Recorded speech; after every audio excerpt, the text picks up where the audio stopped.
Quel est ton plus gros gain mensuel? Voici Jimmy Zhang, 28 ans devenu millionnaire grâce à son charisme.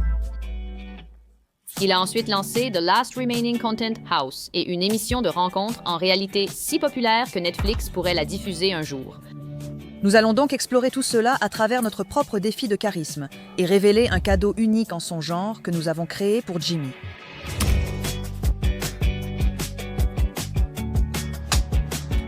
Entrez donc, bienvenue. Bienvenue, bienvenue. C'est une maison asiatique, donc on enlève les chaussures. Un ami est aussi présent. D'accord. Mon amie Ju-Woo, elle faisait partie de la maison des sentiments. Salut Jimmy. Salut Jimmy! Quel genre de personnage était-elle? C'était la folle. Oui, oui, Frérot, qu'est-ce que tu viens de dire? pas grand-chose. Nous avons Eddie, voici Ryan. Voici Ryan, Eddie. Oh, voici le docteur May. Nous sommes occupés. Nous sommes en train de faire un brainstorming en ce moment. Oui, c'est ce qu'on fait, Jimmy. Oui. Chaque matin, on casse. Ouais. Il y a toujours des idées qui circulent dans cette maison. Et le flotte? Nous allons vous poser quelques questions. Ouais. Il y a des questions. Ouais. Comment as-tu rejoint les trois autres? C'est Jimmy qui m'a proposé. Frérot, viens, j'ai une grande maison, une chambre pour toi, emménage. Et si ça ne te plaît pas, si tu n'aimes pas les gens, tu peux toujours partir. Mais je me suis dit, tu sais quoi? Ça a l'air bien. Je suis venu ici temporairement, mais finalement je suis resté, je me suis bien entendu avec tout le monde et c'est devenu quelque chose de durable. Comment ça se passe d'enregistrer avec Nina? Au début, je ne vais pas mentir, je n'étais pas vraiment... Au début, je n'accrochais pas vraiment avec elle. Je pensais que c'était trop pour moi.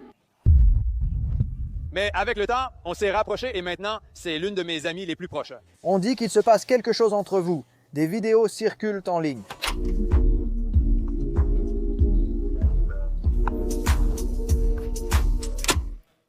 Oui, à propos de ça. Oui, nous sommes juste amis, mais je ne vais pas mentir. Ouais, je ne sais pas, ça causerait des problèmes. Les gens se font des illusions. Ouais, c'était comme des fantasmes. Et si FaZe recrutait, tu quitterais la maison des sentiments? Et c'est quoi ce bordel? Qu'est-ce qui se passe avec ces questions, mec? Non. On est en train de faire des questions ici. Jason n'était pas sur la photo. Jason, nous nous rencontrons. Je vais faire Jason? Si tu étais le nouveau Jason? Je ne sais pas. Je pense que le public serait en colère. Tu dois me poser ces questions avant, mon pote. Avant de les poser. C'est fou. Nous avons un cadeau pour Jimmy. On dira ce que c'est plus tard, mais je pense qu'il aimera.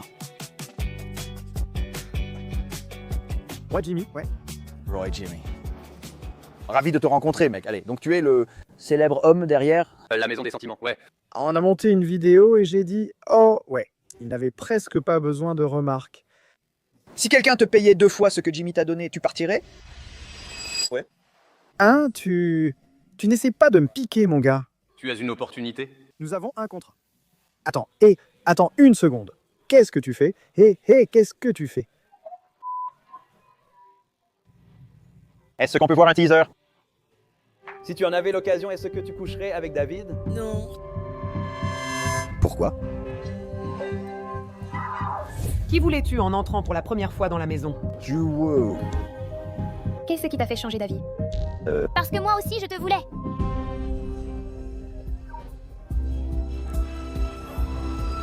Voici Gabe, mon bras droit depuis 5 ou 6 ans. Il est en quelque sorte le directeur créatif d'O3 et de ma chaîne personnelle. Vous faites ces vidéos ensemble, sans gros budget. Oui, on a un petit budget. C'est comme une usine Timo, mais les vidéos restent impressionnantes. La vidéo la moins chère et la plus réussie était sûrement celle où on a appris à Nina à flirter. Frérot, j'ai une bouteille en verre et la sécurité tente de me maîtriser. Tu fais quoi? Je suis vierge. Mon cul est gros. Et la vidéo la plus chère que vous ayez faite? C'est sûrement le voyage à New York. Environ 6 000 dépensés pour 3 vidéos. Merde. Oh merde. À ce moment, on était dans le rouge et on a dû changer. Qui est le membre le plus problématique du groupe? Nina Lynn, de loin. Oui, sûrement la seule problématique. Pourquoi est-ce la seule problématique? La violence. Le terrorisme. Yo! Qu'est-ce que tu dis? Je suis désagréable. J'ai besoin d'un... C'était courant à l'époque pour Nina Lynn. Tyranny, dictature. Tu sais ce qu'est un dictateur? Oh mec, j'en ai jamais rencontré un. Tu n'as pas encore rencontré Nina Lynn. Je veux créer l'émission de rencontre la plus grande et authentique sur YouTube. Tu viens à mon émission de rencontre, c'est une expérience. Tu ris, tu fouines, tu célèbres, et tu es aussi là pour le drama et les potins. Genre, il y a tout. Ce n'est pas seulement Love Island avec du drama et des gens excités, ni Singles Infernaux avec de beaux garçons et filles coréens. C'est une émission complète. La maison des sentiments.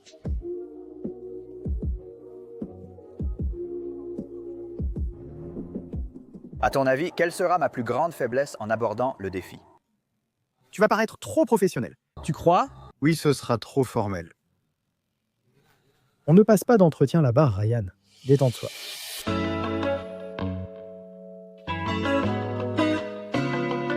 Quelle est l'histoire la plus folle, même si elle est publique? Je crois que le plus fou, c'était quand j'ai embrassé Angela White sur la plage. Mais même la façon dont je l'ai filmé, c'était genre très artistique, tu vois. C'était comme une silhouette. J'étais juste un masturbateur chronique. Quand j'allais aux conventions porno, c'était genre « Oh, c'est avec ça que j'ai grandi ». J'étais un gooner en grandissant. Si jamais, tu vois, je m'en suis sorti. J'ai réalisé les rêves d'un gooner. Si tu pouvais dire une chose à la communauté Gooner en ce moment, qu'est-ce que tu dirais? Tu sais, continuez. Je suis réformé, Ryan. Nous regardons Los Angeles en ce moment. Ouais. Quelle était ton expérience ici? Tu es là depuis... Maintenant, tu dois créer une maison ici. Qu'est-ce que tu en penses? Est-ce que vous serez la dernière maison de créateurs à Los Angeles? Il y a les gars de FaZe, ils sont quelque part dans le coin, non? Voici Los Angeles, le foyer de O3. Je pense à aller à New York. Je trouve que c'est tellement inexploité. J'aimerais qu'il y ait d'autres créateurs qui capturent aussi l'essence de New York et qui vivent dans cette ville tout en créant du contenu. Je crois que beaucoup de gens viennent ici pour créer du contenu. C'est saturé. Depuis combien d'années es-tu ici? Environ 5? 5 ans? Ça fait 5 ans maintenant. Il doit bien y avoir un endroit qui est spécial pour toi. J'aime le centre-ville. Malgré les difficultés, j'y ai passé beaucoup de temps, notamment dans les collines lors de balades nocturnes avec mon ex. Les gens que tu vois ici semblent superficiels. C'est pourquoi, à la Maison des Sentiments, personne n'était vraiment de Los Angeles. Des gens ont été amenés en ville uniquement pour leur personnalité complexe. Que fais-tu différemment avec ton émission de rencontre? Je vais organiser des événements et des activités centrées sur le groupe et l'amitié. Et ensuite, tu verras naturellement comment les gens flirtent dans ce genre d'environnement, au lieu de juste enlever leur chemise. C'est trop axé sur le sexe. Il n'y a plus d'âme là-dedans. J'ai l'impression que c'est parce qu'ils ont des budgets tellement énormes qu'ils font appel à plein de gens et d'intermédiaires pour prendre ces décisions structurées. Il n'y a plus de cœur, il n'y a plus de passion là-dedans. Ils font ça comme un boulot. Ouais, c'est juste un boulot pour eux. Oui. Tu as passé 10 ans à faire ça jour après jour, et tu penses que ces gens ne vivent jamais vraiment ce genre de choses? C'est en partie ça. L'autre chose, c'est que c'est trop produit, c'est trop scénarisé. Quel a été le moment le plus bas de ta vie? Le moment le plus bas de ma vie, 2018. À l'époque, j'ai contracté un prêt hypothécaire pour une maison, mais j'ai aussi demandé à mes amis d'emménager avec moi. C'était une petite maison sympa à New York. Donc tu faisais du O3 à l'époque? Au début, c'était génial. On buvait, on s'amusait. Mais certains mois, ils ne payaient pas le loyer. Or, j'avais mis beaucoup d'argent dans la maison. J'avais besoin que le loyer soit payé. Donc c'est devenu une dynamique bizarre avec eux, avec qui j'étais censé être ami et collaborer. C'est devenu une sorte de relation de propriétaire étrange.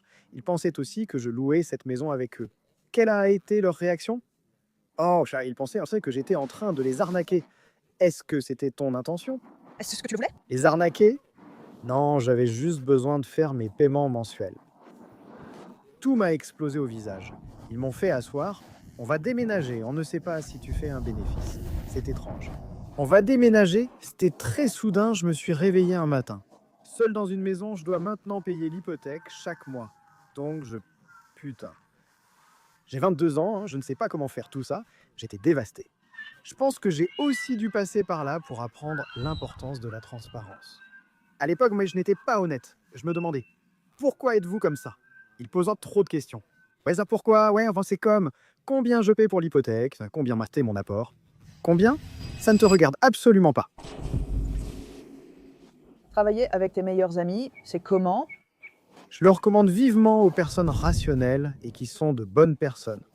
Qui est Gabe pour toi? C'était lui qui s'occupait des opérations pour les vidéos, il montait les miniatures, tout ce dont on avait besoin pour que ça fonctionne, il le faisait. Et il le fait à un niveau tellement élevé, c'est mon pilier.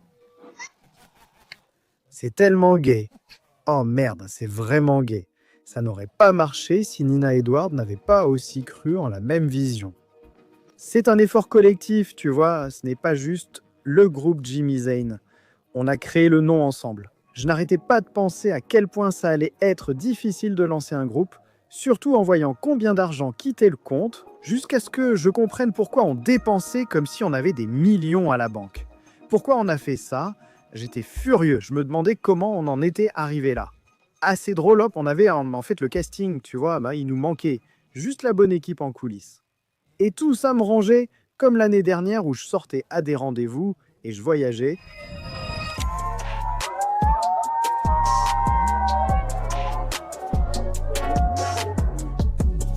Cette année, je suis comme un manager et mec, c'était tellement dur à un moment donné. Je perdais mes cheveux, je prenais une douche et j'en arrachais. Je me disais que je ne devenais pas si vieux que ça. Je suis stressé, je suis au-delà du stress. Je gère des choses que je n'ai jamais affrontées avant et je ne savais pas...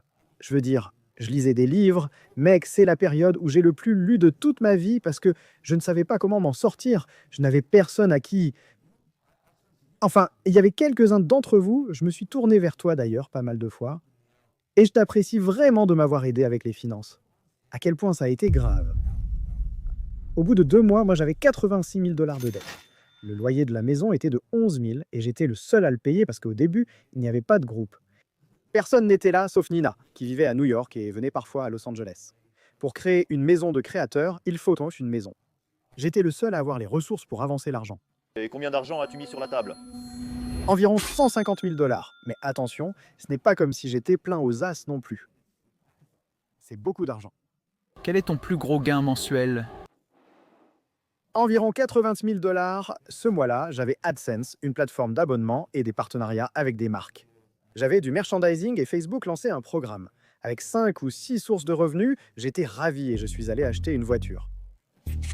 Je suis allé chez le concessionnaire Mercedes et j'ai dit « Ouais, laissez-moi prendre les IMD ». Est-ce que devenir créateur de contenu a été facile à faire accepter à tes parents? Au début, oh non.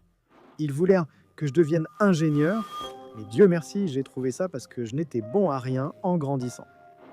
J'étais un agent raté, cherchant seulement à prouver à mes parents qu'ils avaient tort. Ils étaient tellement fixés sur une seule façon de réussir dans la vie, c'était les études. Je m'endormais en classe, je m'en foutais complètement. À l'époque, je restais éveillé jusqu'à 1h, 2h du matin à regarder des animés. Ça rendait ma mère folle. Elle disait « Hey, hey, chouise les gars, mais hey ». Mais mon père est fort et ça finirait mal. Ma mère m'a lancé une chaise. Je me faisais taper avec un gratte d'eau, je regardais Naruto en boucle et il ne savait pas que 8 ans plus tard. Je crée du contenu sur Naruto, j'ai une fausse carte d'identité Naruto, je vais en boîte. Tes parents t'ont dit que c'était acceptable juste après la fac. J'ai eu un contrat chez Facebook, 15 000 juste après la fac. Pour quelque chose dont ils ignoraient tout. Aucun ingénieur ne gagnerait 15. 15 000 par mois juste après la fac. Non, pas du tout. Tu as commencé humblement et puis, des années plus tard, après avoir commencé à créer du contenu, tu as pu payer l'hypothèque de tes parents. Ouais, comment? Ça t'a fait sentir? C'était l'un des moments les plus gratifiants de ma vie. Et j'aurais aimé le faire plus tôt, en fait. Le but de partager cela, c'est que j'espère vraiment que ça inspirera beaucoup de gens à faire des choses pour leurs parents. Je pense que ça a guéri notre relation. Avant, je l'ignorais et ne répondais pas. Maintenant, ils comprennent. Maintenant, ils sont venus s'excuser, en fait. Tes parents t'ont-ils dit être fiers de toi? Oui. Il a fallu 70 000. Dans l'os. Là, Ryan se prépare pour que tu puisses sortir et avoir l'air bien, parce qu'on va aller dans la rue et essayer d'obtenir 3 numéros en un seul rendez-vous. Donc, ce qui, normalement... Fonctionne. C'est quoi? Qu'est-ce que c'est quoi? Est-ce que c'est mentir? Je dirais que non, il faut juste être authentique dès le début, ou tu pourrais même commencer par dire « Je m'en voudrais si je ne venais pas au moins me présenter, parce que je te trouve jolie. » Imagine que je sois une fille très attirante et que tu viennes me parler, ou pas. Je serais horrifié. Quoi? Éloignez cet homme étrange de moi, arrêtez de m'embêter, d'accord? D'accord. Alors comment je fais pour gérer ça? Eh bien, tu ne peux pas contrôler ça. Alors où allons-nous? Là, on se dirige vers The Grove. C'est une attraction touristique très populaire, surtout le week-end. Donc, il y a plein de monde. Probablement, le pire endroit pour aborder quelqu'un, c'est dans la rue. Donc, tu vas voir, c'est la difficulté maximale. Tu abordes souvent des gens dans la rue? Moi. Rarement. Je le ferai si je suis à l'étranger. si je suis dans une nouvelle ville où je ne connais personne. Là où je vis, c'est plus comme chez moi, donc je préfère éviter. Tu ne veux pas dire où tu manges. Alors, quel risque si on va au Grove, hein? Le pire qui puisse arriver? Honnêtement, au pire, l'horreur t'appelle, non? D'accord. Ça pourrait être pire que ça. Tout était question d'apporter une énergie amusante, d'être aussi détendu et relax que possible. Comme si tu commençais simplement une conversation avec un inconnu. Ça devrait être aussi peu stressant que si tu parlais à un homme de 40 ou 60 ans qui se détend simplement dans un parc. Tu commences tout de suite, genre allons siffler quelqu'un. Ce n'est pas du harcèlement. Non, pas du tout. Tu dis... Bonjour. Salut mon pote, tu passes une bonne journée? J'adore. Super. Un début. C'était d'où? C'est sur ça. Oh merde. Oh non. Je ne vais pas le faire. Je ne vais pas le faire ici, mec. Pas dans une voiture.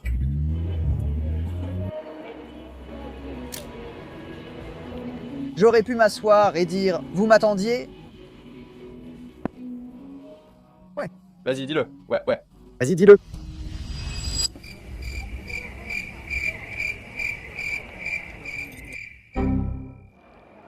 Au fait, je m'appelle Chimie. Brian, ravi de te rencontrer. Merci. C'est tout. Dis plus de chinois. C'est tout ce que je sais. J'essaie. J'essaie. Vous avez des recommandations pour le dîner, un restaurant? Je veux dire, je ne connais pas vraiment d'endroit. Ravi de te rencontrer. Bonne chance. Je n'ai pas su quoi dire, frère. Je n'ai pas ressenti les vibes. Et Tu viens de Los Angeles? Je ne suis pas d'ici, je viens d'Angleterre. Je fais juste un tour, je regarde. Ce qui se passe ici. Eh bien, je m'en voudrais si je ne venais pas au moins me présenter, parce que je vous ai trouvé jolie. Je voulais vous dire que je vous trouve jolie, sinon je l'aurais regretté. Si je ne le disais pas? Je vais m'asseoir. J'apprends sur l'Amérique. Si tu es dans le coin, on pourrait se voir un de ces jours. Tu as un numéro? Allons-y. Alors, Ryan, qu'est-ce que tu en as pensé? C'était beaucoup plus difficile que je ne le pensais. Vraiment, ouais. On aurait dit que ça s'est bien passé. Ouais, elle souriait. C'était correct. On a eu un numéro et quelques refus, mais on a manqué de temps pour 3 autres. Je ne savais pas que tu pouvais faire ça. C'est quoi vos pires? Expérience d'aller aborder des gens? Je pourrais... Mais elle te fait gifler une fois. Tu t'es fait gifler? Ouais, c'était comme dans un animé. Tu te souviens, c'était à une convention. Oui, je m'en souviens. Et Jimmy était tellement confus, il disait « Oh là là, attends, non, c'est juste une blague. » Si cette vidéo atteint un certain nombre de likes, qu'est-ce qu'on fait ensuite? Si on a 1000 likes, on part en Angleterre. On va en Angleterre? On fait monter les scores? Ouais, on va en Angleterre. Allons-y! Ça vient d'Everbloom, c'est de la part des gars d'Evergreen. Oh waouh. Non, je ne peux pas. C'est un jouet sexuel? Non? C'est pour la maison, Jimmy? On reste, non? C'est pour Jimmy? C'est à partager. Qu'est-ce que c'est? T'inquiète pas, c'est sûrement pas en train de cuire. Gabe s'est levé? Gab s'est levé. Frérot, tu peux arrêter de réveiller les candidats? Tu peux arrêter de réveiller les candidats? Jimmy, tu prends un verre avec nous? Ouais. C'est quoi ce bordel? 13h21. Ouais. D'accord. J'espère que c'est 10 000 $. Et j'espère que c'est juste du liquide. Hein. C'est quoi ça, quoi? Waouh. Attends, comment tu connais ma taille?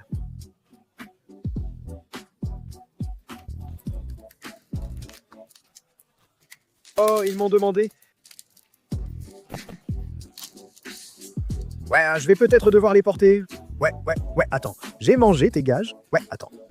Continue de me dire, lève-toi, lève-toi. Oh, je n'avais pas vu l'autre côté. D'accord. On a un peu d'inspiration de solo leveling. Oh mon dieu, ces couleurs sont incroyables. Quoi?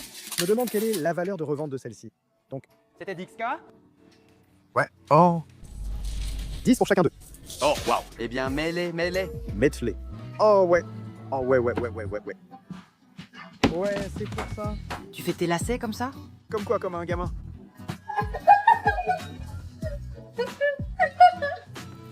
Santin, c'est un super cadeau. Merci, oh.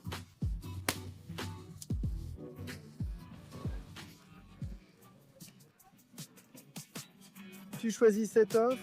Oui. Ça te pose problème? Non. Je me dis, est-ce que je devrais aller mettre quelque chose aussi? Bien sûr, ouais, fâché. Bien sûr, ouais. Et c'est pas... Pourquoi? Les gars, la vidéo est terminée. Où te vois-tu? Le groupe et l'émission de rencontre, c'est un travail d'équipe. L'an prochain, je vise 3 à 1 million. Et les abonnés? Ouais, hein. Pour les émissions de rencontre, sur Netflix, Hulu, Amazon, Peacock, ou tout réseau ayant des moyens, investissez dans un créateur prêt à tout pour produire une excellente émission. Je suis à fond car c'est la combinaison de tout ce que je maîtrise. Riz la narration, mon équipe, Gabe, Karel, la chaîne, la crédibilité, c'est tout ce que j'ai construit jusqu'à présent.